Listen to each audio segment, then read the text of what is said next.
Bismillahirrahmanirrahim. Alhamdulillahirrahmanirrahim. Wassalatu wassalamu ala asyrofil mursalin sayyidina wa habibina wa maulana Muhammadin amin wa ala alihi washabihi ajma'in. Amma ba'du. Hadirin kiram, para kiai, para ulama sesepuh kita semua, Kiai Nawawi, Kiai dan asatidz yang lain, Sohibul Bait, pengasuh pondok pesantren Ikhlas, baru Kiai Haji Mahmud Sulaudin, Kepala Biro Alumni Pribumi Baru Ustaz Haji Harun Rasyid, bersama perwakilan Biro Pendidikan Ustaz Syantadi. Hadirin hadirat, sebelum kita mulai karena ujian Fatihah ini khususnya kami muallif syarah kadito sareng kitab asal Kiai Syekh Muhammad Nawawi Al-Bantani sareng Syekh Ibnu Hajar Al-Asqalani sareng sebagai guru-guru kita semua, para masyayikh kita yang menjadi sebab kita bisa mempelajari khususnya kitab-kitab ini. Ini al-Qur'an niyatul solehah yang berkhidmat di dunia wal akhirah. Wa ila hadratin Nabi Mustafa Sayyidina Maulana Muhammad sallallahu alaihi wasallam wa alihi wa ashabihi wa ila hadratihim al-Fatihah.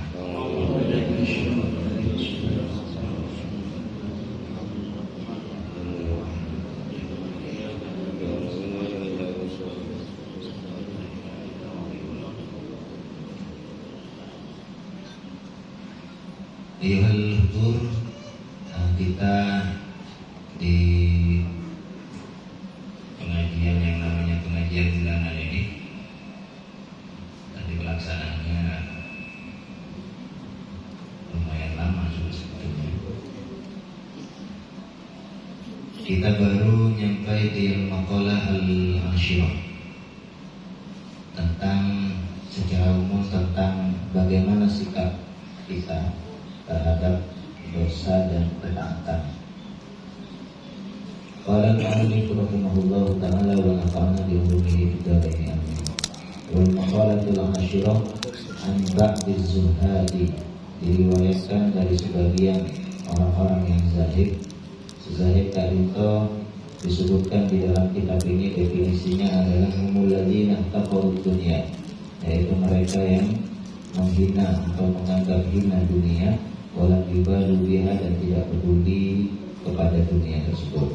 Wal akhadhu minha, tetapi mereka mengambil dari dunia itu qadra daruratihim, sekadar apa yang menjadi darurah bagi mereka, yang harus tidak harus diambil dari dunia itu, sekedar itu yang diambil oleh orang-orang yang zahid tadi. Jadi menabi dalam definisi lain atau punya para ulama tertentu mengajukan definisi zuhud, termasuk ketika mereka berupaya membedakan antara zuhud dan warok. Misalnya beda ulama mengajukan bahwa zuhud itu tarku ma la ya'ni kabil akhirah, dan warok tarku ma la yadurru kabil akhirah. Jadi tidak zuhud warok tadi, dengan warok meninggalkan sesuatu yang kira-kira akan berbahaya bagi kita nanti di akhirat. Jadi meninggalkan dosa, meninggalkan seharof, meninggalkan maksiat. Tapi zuhud itu bisa dianggap sesuatu yang levelnya lebih tinggi dibandingkan dengan warok, karena dalam definisi tadi itu zuhud tadi tetap kumalayaknya kebelah. Ini namun si bahaya saya tinaki, tapi saja disertai manfaat tinaki, termasuk si halal, si mubah, mana kira-kira kali tetap manfaat bagi akhirat tinaki. Nah, kata-kata zuhad tadi itu atau zahid tadi itu mana dia dalam tingkat-tingkat akhlak atau tasawuf yang biasanya yang mewakili kelompok saya sebut para sufi di dalam kitab-kitab yang lain. Daguna sebagian orang-orang zahid kadito man adna berdamban.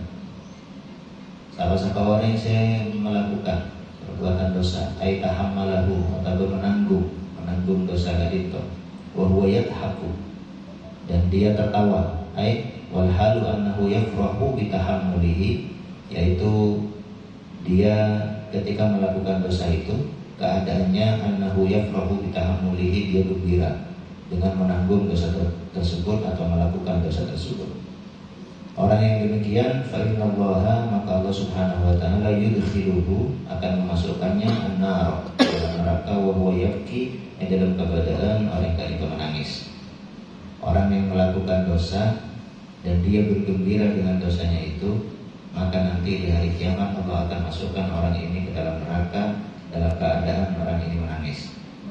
Lianna haqqahu, karena haknya, karena yang seharusnya dia lakukan ketika dia terjebak ke dalam dosa itu, ayyan dama, dia seharusnya menyesal, wa yastaghfirullah, dan meminta ampun kepada Allah Subhanahu wa taala lidzalika, untuk dosa tersebut.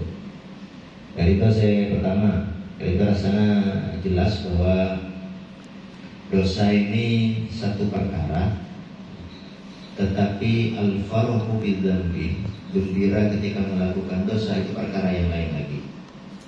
Itu dua hal. Dan terkenal ulama bahwa al-farhu bidzambi akbar min adzambi nafsihi.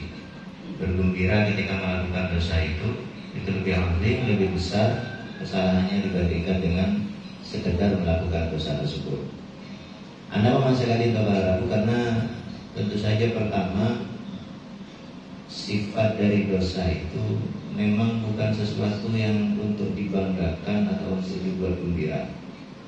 Ketika Rasulullah ditanya oleh seorang sahabat, Wabisah, ditanya oleh Wabisah radhiyallahu anhu tentang apa itu kebaikan dan apa itu dosa, Rasulullah menjawab, al-birru husnul khuluqi, kebaikan itu adalah akhlak yang baik. Wal itsmu ma haka fi sadrika atau fi nafsika wa karihta ayyatali alaihin nas.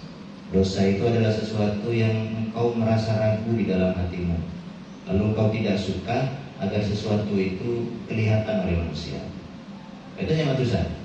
Ketika ada orang yang bergembira dengan dosanya dan justru bangga gitu misalnya, tidak punya perasaan sedih atau takut untuk diketahui oleh orang lain, dan itu kan berarti bertentangan dengan sifat yang hakiki dari dosa, dan itu menunjukkan bahwa hatinya sudah ima sakit atau mati kali itu. Karena ini kan seperti nomor dua, dosa itu memang tidak untuk dibanggakan, karena ketika kita melakukan dosa, kita tidak mungkin melakukannya tanpa menggunakan nikmat yang diberikan oleh Allah. Kalau kita mau menghitung satu persatu dosa apapun yang kita lakukan, tidak ada satupun dari dosa itu yang bisa kita lakukan tanpa menggunakan nikmat dari Allah. Dan ketika kita menggunakan nikmat dari Allah, padahal Allah tidak memberikan nikmat itu kepada kita untuk digunakan dalam dosa, maka apa yang harus kita banggakan? Alasan apa bisa kita bergembira ketika kita melakukan dosa kadipa? Jadi ini kabar Rabu, bagian yang pertama dari maqalah al-asyirah. Kemudian bagian yang kedua, waman ata'a wa huwa yabki. Siapa orang yang saya melakukan ketaatan, wa huwa yabki, dan dia menangis ketika melakukan ketaatan tersebut.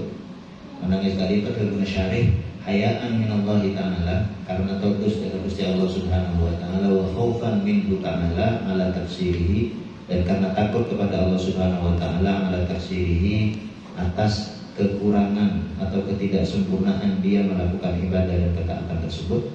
Fitil kataha. Tiga itu. Janjinya adalah fa innallaha ta'ala, maka Allah Subhanahu wa taala yudkhiluhul jannata, akan memasukkannya ke dalam surga, wa huwa yadhhak, dalam keadaan dia tertawa. Ai yafrahu ghayatal farhi, dia gembira dengan sungguh-sungguh gembira. Dia husuli matlubihi, karena dia berhasil memperoleh apa yang menjadi tujuannya, wa huwa afullahi ta'ala, yaitu maaf, pemberian maaf dari Allah Subhanahu wa taala. Saya akan maksudkan itu benih orang saya laksanakan ibadah sambil nangis, pola apa merasa berat dalam ibadah kali itu. Ini kali itu saya maksud. Karena saya maksud kali itu orang yang ketika dia melakukan ketaatan, dia menangis, dia sedih karena dua sebab karena Imam Nawawi kali itu. Yang pertama yang kehayaan ya Allah, karena dia malu kepada Allah. Malu sebab sekali itu sebanyak apapun amal ibadah yang bisa kita lakukan itu tidak akan pernah sebanding dengan nikmat yang Allah berikan kepada kita. Jadi bukan misalnya kedua ini pernah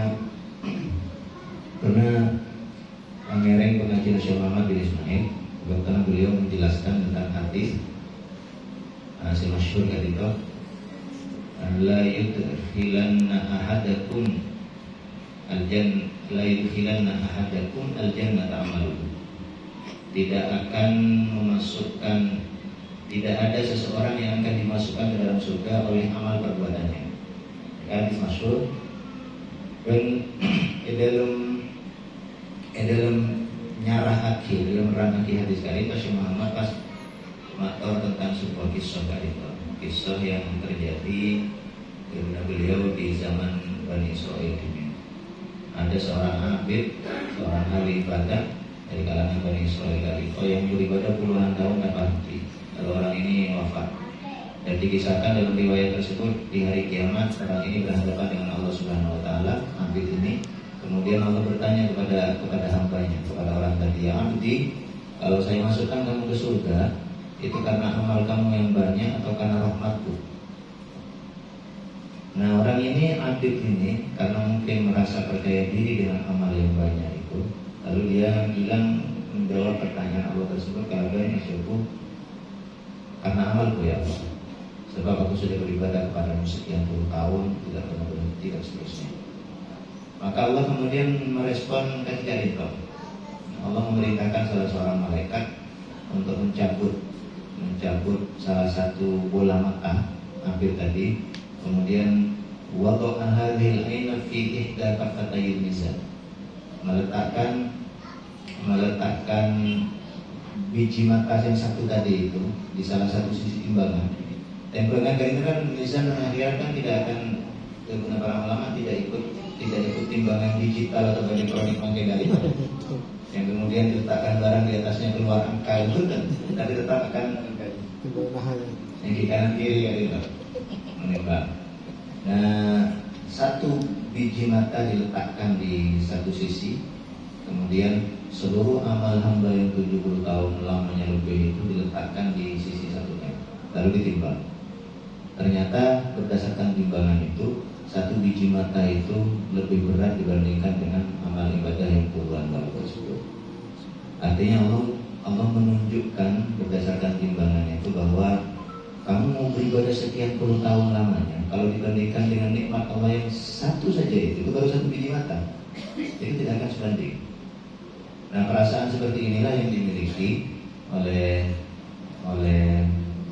orang yang melaksanakan apa yang dikatakan oleh Zahid tadi, bahwa ketika dia beribadah kepada Allah, karena rasa malunya itu, rasa malu bahwa ibadah yang dia persembahkan itu tidak pantas, dia menangis. Imam Ghazali sering menggunakan perumpamaan dalam kitab Ihya tentang hal seperti itu. Perumpamaan tentang orang yang menghadap kepada raja misalnya, menghadap kepada raja kemudian membawa pemberian, membawa hadiah. Kalau orang itu membawa hadiah kepada raja dengan rasa yang bangga, seakan-akan dia merasa bahwa ini loh pemberian saya ini sangat berarti buat kau wahai raja, misalnya ada perasaan seperti itu, maka orang ini tidak akan dapat derajat yang tinggi di sisi raja dibandingkan dengan orang yang memberikan sesuatu tapi dengan perasaan yang rendah diri, malu, tetapi dia serahkan tetap itu kepada rajanya. Jika dan benar yang Ghazali. Kemudian sebab yang kedua, dua kita itu sering mengetahui bahwa sebab kedua adalah khaufan minat tafsir, khawatir terhadap kekurangan atau ketidaksempurnaan yang ada dalam ibadah tersebut. Mereka para sufi banyak sekali menyinggung tentang hal itu, bahwa amal ibadah kita pasti tidak mungkin lepas dari kekurangan. Bahkan bermaqalah masyhurah dari bertanya atau dari Imam Al-Hasan Al-Basri atau dari Rabi'ah Al-Adawiyah semacam bahwa istighfaruna yahtaju ila istighfarin katsir. Istighfar kita kepada Allah itu, istighfar amal ibadah itu membutuhkan istighfar lain yang lebih banyak karena kadang-kadang kita beristighfar, kan sering kita itu beristighfar mau astagfirullahaladzim, tapi hati kita nggak hadir, hati kita tidak hadir, sehingga ya hanya sekedar ibadah yang di lisan saja. Kalau dibandingkan dengan orang yang misalnya berhadapan dengan orang lain minta maaf, tetapi dia sambil menoleh gitu minta maaf, menjulurkan tangannya, tapi kepalanya menoleh ke kiri, itu kan tidak mungkin dimaafkan. Dan kita sering melakukan itu kepada Allah Subhanahu Wa Taala. Ditaksir.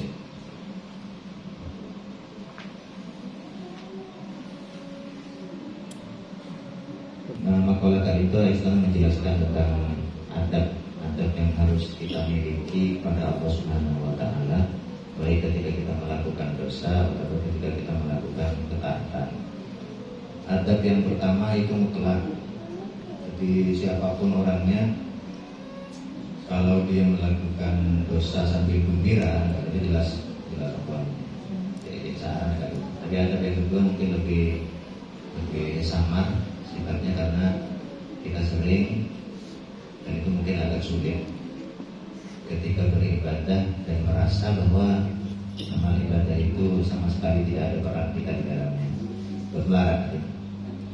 Al-maqalah al-hadiyah asyrata, maqalah saya nomor 11, Ba'dul hukama, diriwayatkan dari sebagian hukama kali itu diterjemahkan atau ditafsirkan sareng syarih, sareng Syekh Nawawi, ayat al-awliya, al-hukama iki para wali. La tahqirudz dzunubas shighar, jangan menganggap rendah dosa-dosa yang kecil. Ai la ta'udduha shighar, jangan kau anggap dia dosa-dosa yang kecil. Fa innaha, karena sesungguhnya dosa-dosa yang kecil itu tatasya'abu, akan bercabang-cabang minha, dari dosa-dosa kecil tersebut, al-dzunubul kibar, dosa-dosa yang besar. Jadi dosa kecil itu bisa menyebabkan dosa yang besar kalau dianggap remeh. Waidon, dan juga rubama, mungkin saja yakunu ghadabullahi ta'ala, murkanya Allah Subhanahu Wa Ta'ala itu fitil kasyghar, terdapat dalam dosa-dosa yang kecil itu. Jadi kan itu saya berdua, jangan meremehkan dosa-dosa yang kecil. Neki mana kita kalau melihat sejarah para sahabat, misalnya atau sejarah orang-orang di Mekah itu, memang mereka sangat hati-hati terhadap dosa-dosa kecil itu. Maka Ibnu Mas'ud dari itu, Abdullah bin Mas'ud radhiyallahu anhu, pernah situ waktu menjadi budak dari murid, dan muridnya jelas dari kalangan tabi'in. Ibnu Mas'ud dari kalangan sahabat. Ibnu Mas'ud itu menjadi ada dosa-dosa beliau yang bagi kalian sekarang itu dianggap lebih kecil, lebih enteng dibandingkan selembar rambut. Itu bagi kami para sahabat dulu di zaman Rasulullah, dosa yang sama itu kami anggap lebih besar daripada gunung yang tinggi.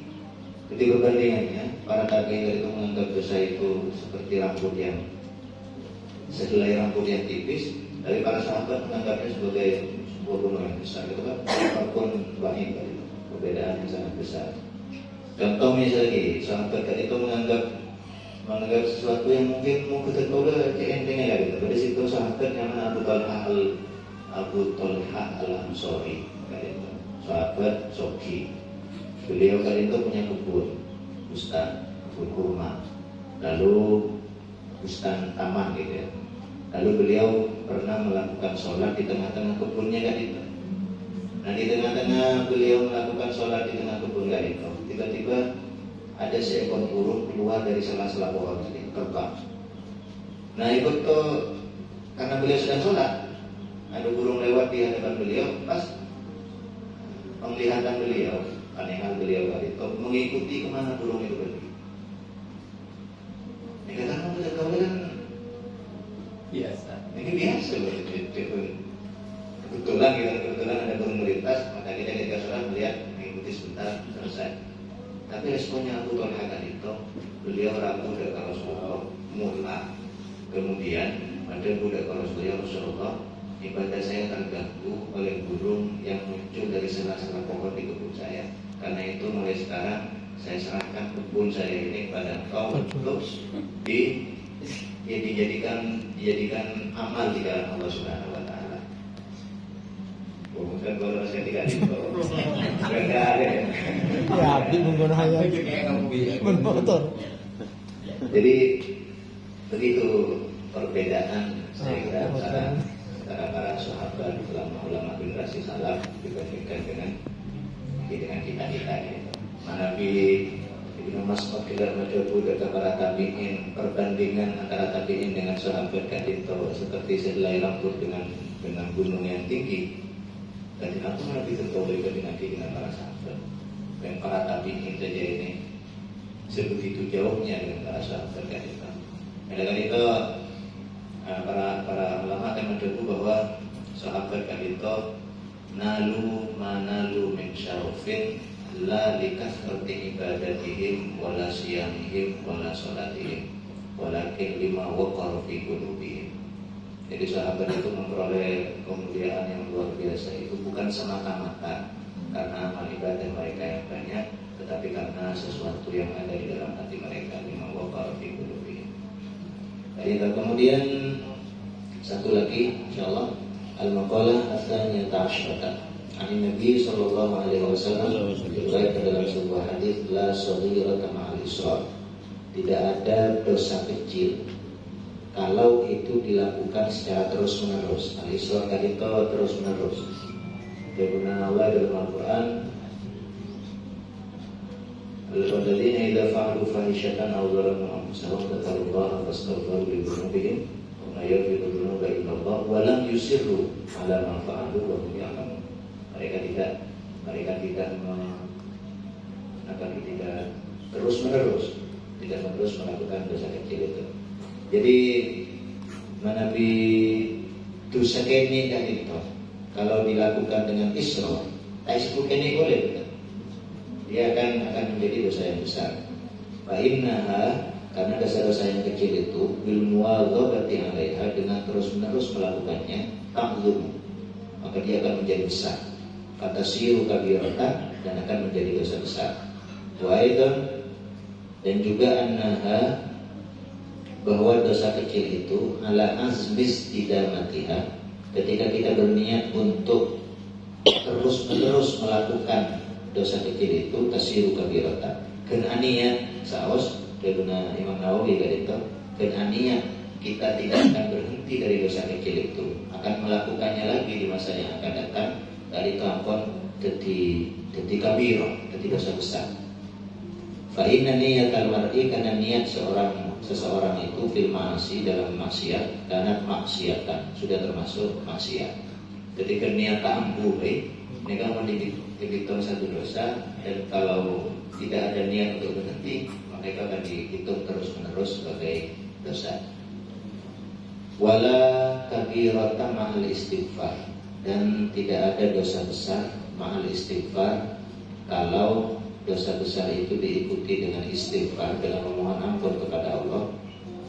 Ai at-taubah bi syurutiha, yaitu taubat dengan syarat-syaratnya. Syarat-syarat taubat saya paling simpel lagi kan kalau kan itu. Saya pertama nadam, menyesal, kemudian yang kedua al-iqla', berhenti dari dosa tersebut, kemudian yang ketiga al-azmu ala adami israfi, berjanji untuk tidak mengulangi. Jadi itu syukur taubat yang paling sederhana, tiga itu: menyesal, berhenti dari dosa itu, lalu berjanji untuk tidak akan mengulanginya lagi di masa yang akan datang. Nah, dengan syarat taubat itu maka tidak ada dosa besar.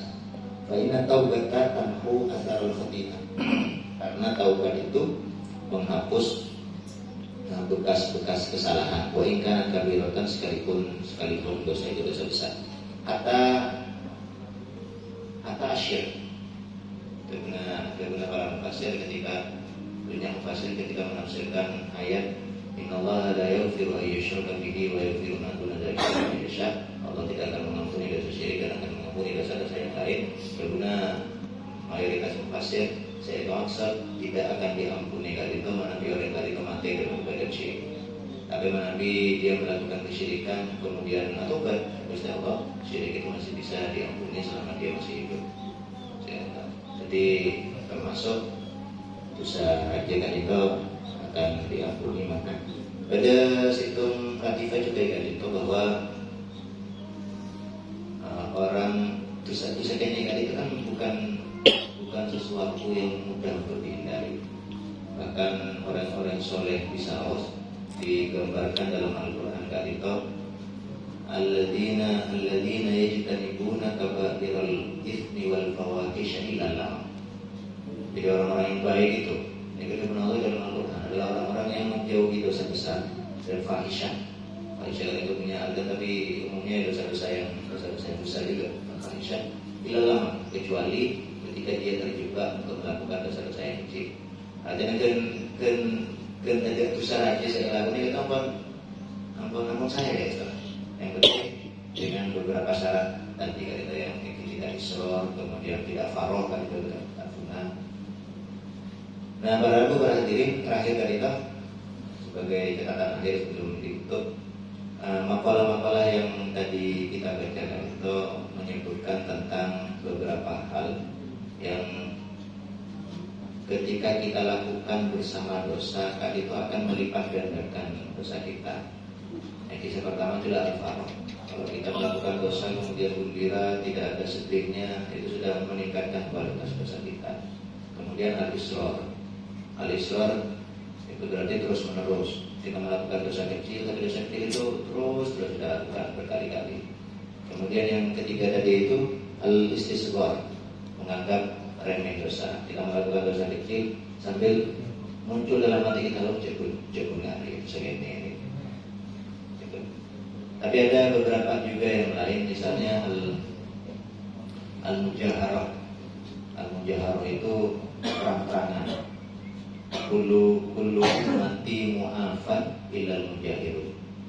Seluruh umatku kata Rasulullah akan memperoleh afiat dari Allah Subhanahu wa taala kecuali mereka yang mujahir, yang melakukan dosa terang-terangan. Bahkan Imam Ibnu Hajar al-Asqalani kali itu dalam syarah Sahih Bukhari Fathul Bari, beliau menjelaskan tentang kemudian Imam Nawawi dalam syarah Sahih Muslim, beliau menjelaskan bahwa ada beberapa hal 6 berarti kita boleh salah keliru kondisi di mana kita bisa melakukan ghibah kepada orang yang dengan kondisi itu. Salah satunya adalah mujahid. Orang yang terang-terangan melakukan dosa. Dia minum khamr di tengah halayak ramai misalnya. Ini kan apa? Rasanya tak dosa kalau rasanya. Karena dia sudah tidak punya rasa malu lagi, dia melakukan dosa secara terang-terangan dan itu termasuk mujahid. Dan mujahid itu tahilul lahul ghibah, boleh digibahi, boleh dijadikan objek ghibah kita, termasuk mujahir di as-saghir, mujahir yang melakukan dosa-dosa kecil secara terang-terangan. Jadi tadi itu mungkin terakhir rawah al-haditsah at-Tailami an Ibnu lakin juga dengan jumlah akhir al-ula. Hadis tadi itu saya terakhir diriwayatkan oleh Imam at-Tailami dari Ibnu Abbas radhiyallahu anhu. Tapi dalam riwayat Imam Tailami tadi itu ditakdim jumlah akhir al-ula. Jadi la kabir utama al-istighfar pertama pas sampung wala sughir utama al-israr. Kebalik dalam riwayat Imam Tailami. Saya itu berharap bukan hadirin kita menjadi kemanfaatan kalau sekarang kalau yang sekolah menabi sosialisasi kepada masyarakat adalah masyarakat sangat karena Allah berbahagia pemain wa akhir da'wana alhamdulillahirabbil alamin. Wassalamualaikum warahmatullahi wabarakatuh.